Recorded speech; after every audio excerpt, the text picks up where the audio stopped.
Let us face, without panic, the reality of our times. The fact that atom bombs may someday be dropped on our cities.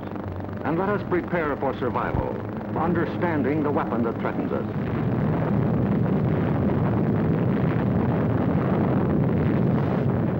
An atom bomb destroys or injures in three ways: by blast, heat, and radioactivity. The blast of an atom bomb is its most important destructive agent. In Japan, whole buildings were flattened by its force. However, many buildings of sturdy construction, even though close to the explosion, remained standing. The principal dangers of blast are flying glass and debris, the fires it may start, and the danger of being crushed in collapsing buildings. The atom bomb destroys by heat. People caught in the open as far as 2 miles away suffered flash burns. Yet, protection could have been easily achieved. Here, a bridge post and rail shielded the surface behind it. Any solid material afforded similar protection. The third weapon of the bomb is radioactivity, thrown off at the instant of explosion. However, the majority of people exposed to radiation recovered completely, including a large percentage of those who suffered serious radiation sickness. Today, they lead normal lives. They bear children. Their children are normal. These, then, are the weapons of the atom bomb that we must protect against: blast, heat, and radioactivity. Our cities are prime targets for atomic attack, but mass evacuation would be disastrous. An enemy would like nothing better than to have us leave our cities empty and unproductive. If an emergency should come, our factories will be battle stations.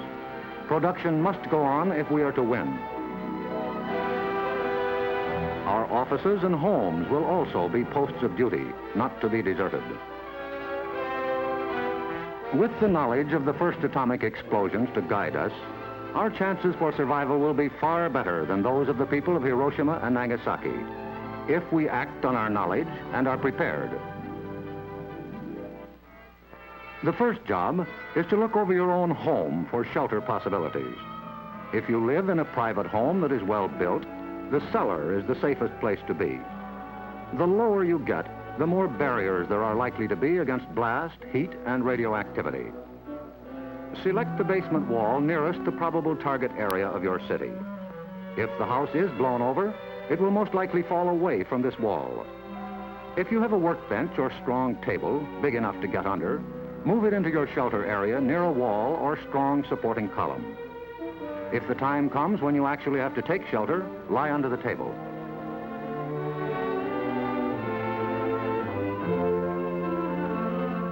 If you live in a home that has no basement, choose a shelter area without windows on the ground floor.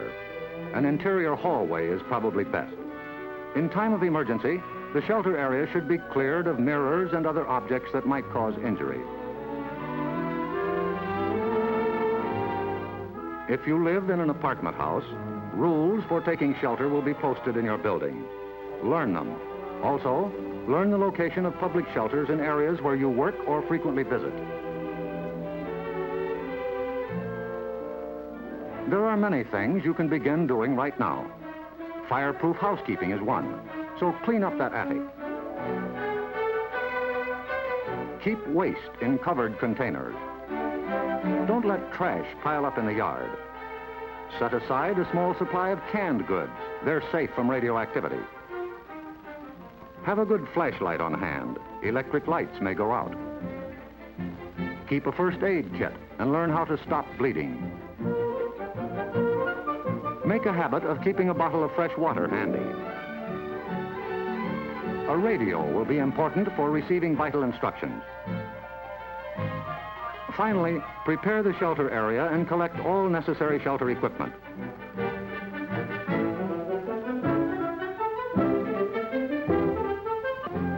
In case of an actual raid or test drill, the alert will be a warbling siren blast lasting 3 minutes.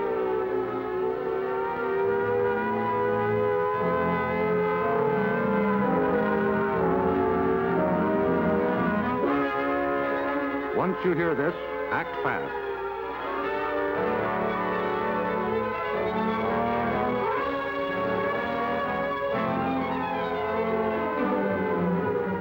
pull down the shades or blinds and close the drapes against flying glass. Turn off the burners of your gas or electric stove.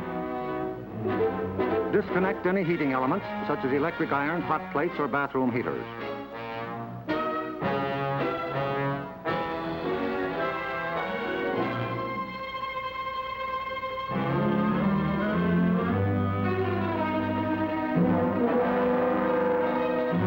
Close all outside doors, but leave them unlocked. Turn off the gas or oil burners.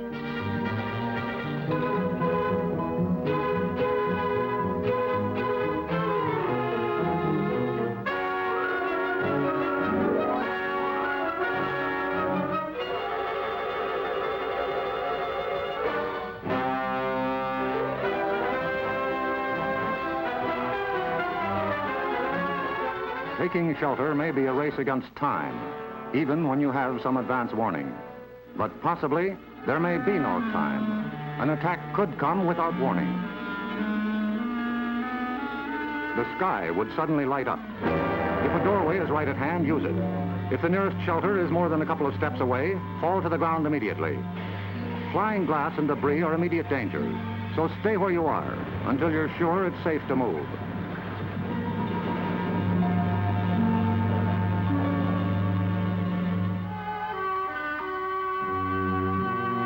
If you are at home when a surprise attack occurs, crawl beneath a table if it is very near, or drop to the floor with your back to the window.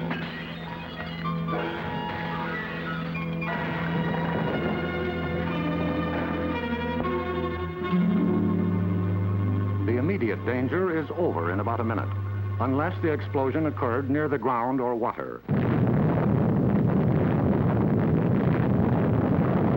In this case, radioactive materials are trapped in the particles of dirt or water thrown up by the explosion. When these particles fall back to Earth, they may be dangerous. So get indoors immediately after a ground-level explosion. Cover broken windows against radioactive dust with blankets or cardboard. Civil Defense radiological teams, equipped with radiation survey meters, will check on contamination in any bombed area. Stay under cover until you hear officially that it is safe outside. If you have been exposed to radioactive dust, wash the exposed areas. Pay particular attention to your hair. Get all the dirt from under your fingernails. If the people of Hiroshima and Nagasaki had known what we know about civil defense, thousands of lives would have been saved. Yes, the knowledge is ours, and preparation can mean survival for you. So act now. Someday your life may depend on it.